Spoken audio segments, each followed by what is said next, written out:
ঠান্ডা পড়ার সঙ্গে সঙ্গেই কিন্তু আমাদের অবস্থা খুব খারাপ হয়ে যাচ্ছে। তাই প্রত্যেক দিনের সকালের তুলনায় আজকের সকালটা কিন্তু একদম অন্যরকম। মানে আমার কাছে আজকের সকালটা হচ্ছে খুব বাজে এবং বিশ্রী। গতকাল রাত থেকে আমার মেয়ের কিন্তু এত পরিমাণে জ্বর এসছে, এত পরিমাণে জ্বর এসছে, সারা রাত বাচ্চা কিন্তু আমার একটুও ঘুমোতে পারেনি। রাতের বেলা যদিও ওষুধ খাইয়ে ওকে শুয়েছিলাম, কিন্তু ভোরের বেলা আবার খুব জ্বর এসছে। তোমাদের দাদা তো ঘুম থেকে উঠে দোকান চলে গেছে, মানে দোকান তো ওকে যেতেই হবে, না গেলে নয়, কারণ বাড়িতে তো মা বাবা কেউ নেই। ওরা কার্তিক পুজো হচ্ছে বলে পিসিমণির বাড়িতে চলে গেছে, আর ওরা যাওয়ার পর কিন্তু জ্বর এসছে। আসলে সন্ধে অবধি আমার মেয়ে কিন্তু ভীষণ ভালো ছিল, মানে কোনো সমস্যা নেই। হঠাৎ করে আমাকে বলছে মাথাটা যন্ত্রণা করছে, তারপরে গায়ে হাত দিয়ে যখন দেখি গাটা গরম, থার্মোমিটার দিয়ে বুঝতে পারি যে ওর গায়ে প্রচুর পরিমাণে জ্বর এসছে। তো ঘরে একটা জ্বরের ওষুধ ছিল, ওটা খাইয়েছি। আপাতত কোনো ওষুধ নেই, এই জন্য সকালবেলা ডাক্তারকে ফোন করেছি। ডাক্তার আসলে হচ্ছে মেয়েকে ওষুধ দেবে। তো সকালবেলা ঘুম থেকে উঠে টুকটাক কাজকর্ম ছাড়া কিন্তু কোনো কাজে হাত দিইনি। মানে সব সময় জানো তো মেয়েটা চাইছে কি আমি যেন ওর কাছে বসে থাকি। আসলে বসে থাকলেও তো হবে না, যেহেতু বাড়িতে একা রয়েছি। ওই জন্য বিছানাটা জানো তো রোদের দিকে একটু পেতে দিয়েছি, তারপরে ওকে কোলে করে নিয়ে দেখো শুইয়ে দিলাম। তারপরে ঘরের মধ্যে আসলাম বিছানাটা ঝাড়তে। বিছানাটা মোটামুটি গোছানো হয়ে গেছে, শুধু বিছানাটা ঝেড়ে দিলে মোটামুটি আমার বিছানাটা পরিষ্কার হয়ে যাবে। তো যাই হোক বন্ধুরা, শুভ সকাল তোমাদের সবাইকে। কেমন আছো তোমরা সবাই? আশা করছি যে যেখান থেকে আমার ভিডিওটা দেখছো তোমরা সকলে খুব ভালো আছো, সুস্থ আছো। আর আমার অবস্থা তো দেখতেই পাচ্ছ, একদমই আমি ভালো নেই। আসলে বাচ্চা যেখানে ভালো থাকে না, বাচ্চার মা সেখানে কিভাবে ভালো থাকতে পারে। তো যাই হোক, বিছানাপত্র ঝেড়ে দিয়ে তারপরে এই যে আসলাম মেয়ের চুলটা বেঁধে দিতে। বেচারা কাল থেকে এমনভাবে বেহুশ হয়ে পড়ে আছে, চুলটার তার কোনো অবস্থা নেই, এতটা পরিমাণে অগোছালো হয়ে গেছে। ওই জন্য দেখো একটা গার্ডার বাড়ি থেকে নিয়ে এসেছি, এখন চুলটার গুছিয়ে ভালো করে বেঁধে দেবো। আমার মেয়ের জানো তো কিছু হলে কিন্তু আমার একদমই ভালো লাগে না, কারণ মেয়ে কিন্তু আমার একদমই চুপচাপ নয়। যেটুকু সময় বাড়িতে থাকে আমার মুখ কিন্তু কোনো সময় বন্ধ থাকে না, পুরো বাড়িটাকে ও একাই মাতিয়ে রাখে। আর শুধু শরীরটা খারাপ বলে জানো তো একা বিছানায় পড়ে রয়েছে, আর শুধু মানে মিনিটে মিনিটে মা তুমি কোথায় গেলে, মা তুমি কোথায় গেলে, এই রকমই করছে। যে সমস্ত বাচ্চা একটু কম কথা বলে, একটু কম দুষ্টুমি করে, তাদের ক্ষেত্রে এরকম মনে হয় না, কিন্তু যারা একটু বেশি দুষ্টুমি করে, সবসময় বাড়ি মাথায় করে রাখে, তাদের যদি কিছু হয়ে যায় না, তাহলে কিন্তু কোনো কিছুই ভালো লাগে না। আর আমার মেয়ের কিছু হলে তো আমার মনে হয় যেন আমারই কিছু হয়ে গেল, একদমই আমার ভালো লাগে না মেয়ে যখন চুপচাপ হয়ে থাকে। তবে আমার ক্ষেত্রে হয় না, এটা সব মায়েদের ক্ষেত্রেই হয়, বাচ্চার কিছু হলে মায়েদের মন একদমই ভালো থাকে না। তো যাই হোক, মেয়ের চুলটা বেঁধে দিয়েছি। মাথাটা ভীষণ পরিমাণে যন্ত্রণা করছে বলছে, কাল রাত থেকেই কিন্তু বলছে। বুঝতে পারছি না কেন মাথাটা যন্ত্রণা করছে, গ্যাস অ্যাসিডে হয়েছে নাকি এই জ্বরের কারণে হচ্ছে বুঝতে পারছি না। ওই কারণে হচ্ছে এখন মেয়েকে একটুখানি কলগেট দিচ্ছে, ব্রাশ করবে। আর তোমাদের দাদাভাই জানো তো কালকে দোকান থেকে বাড়ি আসার সময় মেয়ের জন্য দুটো ম্যাগি আর কেক নিয়ে এসছে। কেকটা দিইনি, এখন ম্যাগিটা হচ্ছে একটা ডিম দিয়ে একটুখানি সেদ্ধ করে দিয়েছি, এখন বসে খাচ্ছে। আমার মেয়ে জানো তো ম্যাগি খেতে কি ভালোবাসে, ভীষণ ভালোবাসে। কিন্তু আজকে জানো তো একটুখানি ম্যাগি খেয়ে আর খায়নি। জানো তো যেভাবে তোমরা দেখতে পাচ্ছ খাওয়ার পর যেভাবে দেখাচ্ছে, আমি ভেবেছিলাম হয়তো পুরোটা খেয়ে নেবে, কিন্তু 2 চামচ ম্যাগি খাওয়ার পর জানো তো আর খায়নি। আমাকে বলছে মা ফ্রিজে তুলে রেখে দাও, পরে খাবো। পরে অবশ্য খায়নি, আমি ব্রাশ করে এসে ওই ম্যাগিটা আমিই খেয়েছি। রোদে বসে রয়েছে, তাও বলছে শীত করছে। এখনও পর্যন্ত গায়ে অনেকটা পরিমাণে জ্বর রয়েছে। যতক্ষণ অবধি ডাক্তার আসছে না ততক্ষণ অবধি আমি কিন্তু শান্তি পাচ্ছি না। প্রায় 3-4 বার ফোন করার পর অবশেষে হচ্ছে ডাক্তারবাবু আমাদের বাড়িতে আসলো। সকালে একবার ঘুম থেকে উঠে ফোন করেছিলাম। আসলে ডাক্তারবাবু হচ্ছে রিসেন্ট জানো তো মানে চাকরি পেয়েছে, এখন স্কুল টিচার হয়ে গেছে। মানে ডাক্তারিও করছে আর স্কুলেও পড়াচ্ছে। এই কারণে ডাক্তারবাবুকে ডাকতে হলে সবসময় হচ্ছে সকালে ফোন করে ডাকতে হয়, এই জন্য অনেক সকালবেলা ফোন করেছিলাম। বাড়িতেও রুগী দেখে, তো রুগী দেখার কারণে দেরি হয়ে গেছিলো। 3-4 বার আমি ফোন করার পর আমাকে বলছে আমার মনে আছে, আমি একটু ঘরে রুগীটা দেখে হচ্ছে যাচ্ছি। তো রুগী টুগী দেখে তারপর আমাদের বাড়িতে যখন আসে না, তখন 8:30 মতো বেজে গেছে। আর আমাদের এদিকে জানো তো ডাক্তারের খুবই সমস্যা। এমন নয় যে ডাক্তার নেই, মানে বাড়ির আশেপাশে ছোটোখাটোর যে ডাক্তার, মানে ধরো কিছু হয়েছে জ্বর বা সর্দি কাশি এইসবের জন্য ডাক্তার পাওয়া যায় না, নাহলে এমনিতে অনেক ডাক্তার রয়েছে। একটা ডাক্তার রয়েছে, ওকে যদি আজকে ফোন করা হয় ও কালকে আসবে। আর এই যে ডাক্তারবাবুকে দেখতে পাচ্ছ, এনার ব্যবহার যেমন সুন্দর তেমনি কথাবার্তা, আর তেমনি ওনার কাজও। আর এখন চাকরি পেয়ে গেছে বলে হয়তো টাইম মতো আসে না, নাহলে আগে কিন্তু যত রাতেই ফোন করা হোক, যখনই ফোন করা হোক ডাক্তারবাবুও কিন্তু সঙ্গে সঙ্গে ছুটে চলে আসতো। আর ওনার এই ব্যবহারের জন্য ওনাকে কিন্তু সবাই ভীষণ ডাকাডাকিও করে আর ভীষণ ভালোবাসে। তো যাই হোক, আমি তো মেয়েকে নিয়ে ভীষণ চিন্তায় ছিলাম, ভয়ও পেয়ে গেছিলাম, কারণ 25 তারিখ ওর পরীক্ষা রয়েছে, ফাইনাল পরীক্ষা। তার মধ্যে যদি বাচ্চা এরকম হয়ে যায়, আর এখনই কদিন তো স্কুল ওর যাওয়া একদম বাঞ্ছনীয়, কারণ এই সময় কি পড়বে না পড়বে পরীক্ষার জন্য ওগুলো বলে দিচ্ছে। মেয়ে যদি মানে জ্বরে শুয়ে থাকে তাহলে তো স্কুল যেতে পারবে না।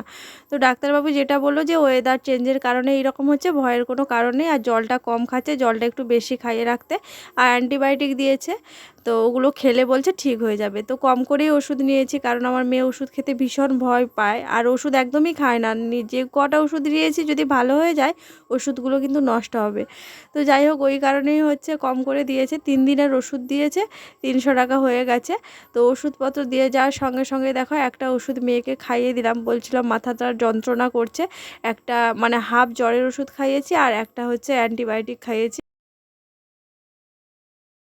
ওষুধটা খাওয়ানোর পর মেয়েকে শুয়ে রেখে মেয়ের কাছে পুরো 1.5-2 ঘন্টা বসে রয়েছিলাম, জানো তো। আর এখন কিন্তু 11:30 12টা মতো বেজে গেছে।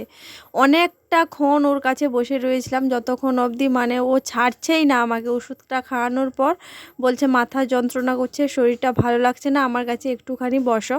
তারপরে বসেছিলাম। আর এখন একটা মানে মজার কথা বলি, আমার মেয়ে কিন্তু পুরো ফিট। যা একমাত্রা ওষুধ খেয়েছে, ওকে আর বাড়িতে দেখতে পাইনি। আমি যখন স্নান করছিলাম তখন দেখছি সাইকেল নিয়েও বেরিয়ে পড়েছে, মানে সাইকেল নিয়ে এদিক ওদিক এবার টহল মারবে। তো আমি স্নান করলাম, আর স্নান করে দেখো অতগুলো জিনিসপত্র সব সাবান জলে ভিজিয়ে রেখেছিলাম, সেইগুলো সব মানে কাচা ধোয়া করলাম। তারপরে এই যে এখন মিলতে চলে আসলাম। আর এই বেডশিটটা না অনেক দিন ধরে কাচবো কাচবো ভাবছিলাম, কাচা হচ্ছিল না, তো এখন কেচে দিলাম। প্রথমে ভাবছিলাম কাচবো না, যেহেতু মেয়েটার শরীর খারাপ, ওকে নিয়েই ব্যস্ত থাকবো, কখন কি করব। তারপর যখন দেখলাম যে না, মেয়েটা উঠে হচ্ছে এদিক ওদিক লাফাচ্ছে, তখনই কিন্তু সঙ্গে সঙ্গে কাচা ধোয়া করে স্নান টান সেরে নিয়েছি। এখনও পর্যন্ত পুজো হয়নি, জানো তো, পুজোটা করতে হবে। তারপরে খাওয়া দাওয়া হয়নি আমার, খাওয়া দাওয়া করতে হবে। আর মেয়ে তো বাড়িতে রয়েছে, কোনো সমস্যা নেই। আর এখন জানো তো আমার ফোনে ভিডিও করছে, আমার মেয়েই ভিডিও করছে। স্নান করা হয়ে গেল, জামা কাপড় কাচা ধোয়া করে এই যে মেলে দিলাম সব। বাবা মা আসেনি, বাবা একটু আগে ফোন করেছিল, মেয়ের জ্বর শুনেছিল, আর মেয়ে দেখো এখন সুস্থ। সকালে একমাত্র ওষুধ খাইয়েছি, ওষুধ খাওয়ানোর পর ওকে আর ঘরে ওর পাত্তা পাওয়া যায়নি। সকালবেলা উঠতেই পারছিল না, মা আমার কাছে এসে বসে থাকো, আমাকে আদর করো, কত রকম কথা। তারপরে যা ওষুধ খেয়েছে, এখন সুস্থ। এই জন্য জানো তো স্নান করতে দেরি হয়ে গেল। এখন 11:45 বাজে, স্নান করলাম, পুজো হয়নি, পুজো করব, তারপর রান্না বান্না করব। আর আজকে ডিমের ঝোল ভাত হবে, বেশি কিছু রান্না করবো না। তোমাদের দাদাভাই মাংস আনার কথা বলছিল, সে মাংস নিয়ে যখন বাড়ি আসবে তখন 2টো বাজবে, ওই জন্য মানা করে দিয়েছি। এখন ডিম রান্না করব, আর ওকে আজকে একটু গরম জল করে হচ্ছে স্নান করাবো। জ্বর হয়েছে তো, আর সকালবেলা কলে জল ধরে রেখেছি, ওই জলটা নিয়ে এসে গরম করে হচ্ছে স্নান করাবো। এখন তো 12টা বাজতে যায়, সবাই মোটামুটি রান্না বান্না করতে ব্যস্ত, আর আমার এখনও পর্যন্ত খাওয়া হয়নি, পুজো হয়নি। এই জন্য দেখো সবার প্রথমে পুজোটা আগে করে নিচ্ছি, তারপর খাওয়া দাওয়া রয়েছে। আর এখন জানি না গাছে কি হয়েছে, একদম গাছেই ফুল থাকছে না। আজকে তো একদমই ফুল পাইনি, মানে হাতে গোনা 3-4টে মতো ফুল পেয়েছি। আজকে মনসা ঠাকুরে যে জবা ফুল দেব, লাল জবাটাও পাইনি, আর কোথাও ফুল নেই। আমি ঘুরে এসেছি, এত বেলা অবধি তো ফুল থাকবেই না। তাছাড়া এখন গাছে তেমন একটা ফুল ফুটতে চায় না। এখন তো গাঁদা ফুলের সিজন, আর গাঁদা চারা তো এখনও পর্যন্ত লাগানো হয়নি, ওই জন্য ফুল তেমন একটা পাওয়া যায় না। পুজো সেরে কিন্তু ভাত চাপিয়ে দিয়েছি, এই যে দেখো, এই যে ভাত ফুটে গেছে, আর হচ্ছে এদিকে ডিম সেদ্ধ হয়ে রয়েছে, ডিম সেদ্ধ হয়ে গেছে, আলু সেদ্ধ হয়ে গেছে, আর এই যে মশলা করে রেখেছি। ভাতটা নামাবো আর ডিমের ঝোলটা রান্না করব, তারপরে মেয়েকে স্নান করাবো, জল গরম করব। তো চলো আগে রান্নাটা করে নিই।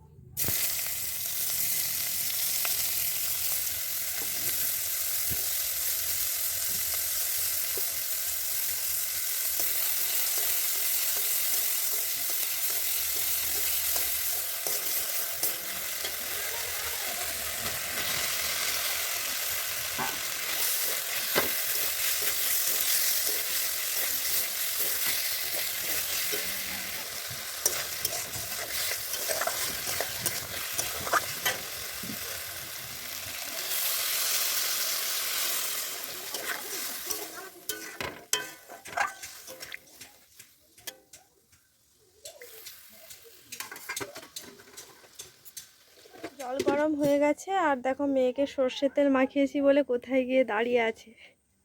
ওর নাকি মুখ জ্বালা করছে, আর একদিনে জ্বর হয় তার অবস্থাটা শুধু দেখো, পুরো কঙ্কাল হয়ে গেছে। একটা দিন মাত্র জ্বর হয়েছে, তাতেই তার এই অবস্থা। ওকে এখন স্নান করাবো, জলটা উষ্ণ গরম করে নিয়েছি গ্যাসে, স্নানটা করিয়ে দিই, 1টা বাজে। আজ অনেক দিন পর মেয়েকে স্নান করালাম। আসলে মেয়েটা আমার যা বড় হয়ে গেছে সেই দিন থেকে কিন্তু নিজে নিজেই স্নান করে, আমাকে স্নান করিয়ে দিতে হয় না। আজকে আমাকে বলছে, মা গো তুমি সেই ছোট্টবেলার মতো ভালো করে তেল মাখিয়ে আমাকে ঘষে ঘষে স্নান করিয়ে দাও। সর্ষের তেল দিয়ে ভালো করে, জানো তো, ছাতিতে একটুখানি মালিশ করে দিয়েছি। আসলে ওয়েদারটা তো এখন খুবই খারাপ আর ঠান্ডা লেগে গেছে, ওই জন্য সর্ষের তেল ভালো করে মালিশ করে গাটা এখন ভালো করে ধুয়ে দিচ্ছি। এই যে দেখো বাবা মেয়ে দুজনেই কিন্তু খেতে বসে পড়েছে। ওই তো, হ্যাঁ, এই যে লঙ্কার আচার আর হচ্ছে ডিমের ঝোল, ব্যাস। কাছে ভাতের থালা কাছে দিয়ে আয়, দিয়ে বসে খাবি তো। বাবা মেয়ে কিন্তু খেতে বসে গেছে, আমি এখনো পর্যন্ত বসিনি। তোমরা দেখতেই পাচ্ছ আমার খাওয়ার আসনটা এখনো পর্যন্ত ফাঁকা পড়ে রয়েছে। আসলে আমার একটা কাজ পড়ে গেছে তাই চলে গেছি। ওরা বাবা মেয়ে দুজনে খাচ্ছে, আমি আসলে হচ্ছে মেয়ের সঙ্গেই খাবো। মা মেয়ে আজকে আমরা একসঙ্গেই খাবো। তো যাই হোক, চলো আজকের ভিডিওটা তাহলে এখানেই শেষ করছি। সবাই ভালো থাকবে, সুস্থ থাকবে, সাবধানে থাকবে।